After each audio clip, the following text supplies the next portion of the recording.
Tomsk, Wellington, Bungo and Orinoco were all tired from a hard day's work recycling the food waste from a supermarket in Putney Lower Common. Their fur was greasy from the packaging and their backs were aching from the heavy lifting. They decided to finish the work shift with a drink at their local Wetherspoons. But poor Orinoco didn't look very happy as he drank his Stella. He'd already snorted half the cocaine he'd bought outside the pub and wasn't feeling much effect. The coke had probably been cut with talcum powder or baking soda to increase its volume. Orinoco took another gulp of Stella. "Just going to the toilet," he muttered to the other Wombles who were sitting round the table.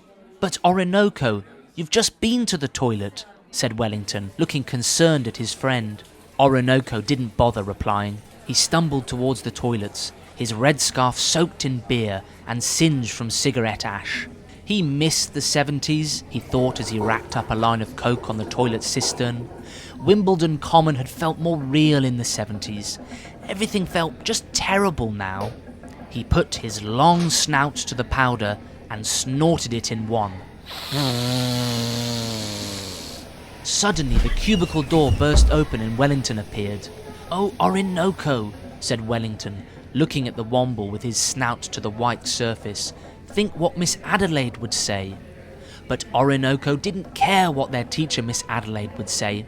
All he cared about was getting high, banging hookers and making money. Miss Adelaide knew fuck all about those things. "I think you need help, Orinoco," said Wellington. "You're destroying yourself with that horrible stuff." "Fuck off, you four-eyed twat," said Orinoco, wired and ready to fight the other Womble.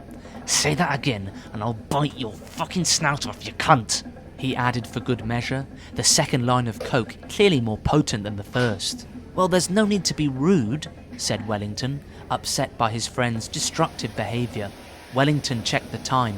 Great Uncle Bulgaria would already be expecting them back at the Burrow. "Well, we're going back to the Burrow for dinner," he said. "Are you coming?" "Fuck that," said Orinoco, his eyes bloodshot.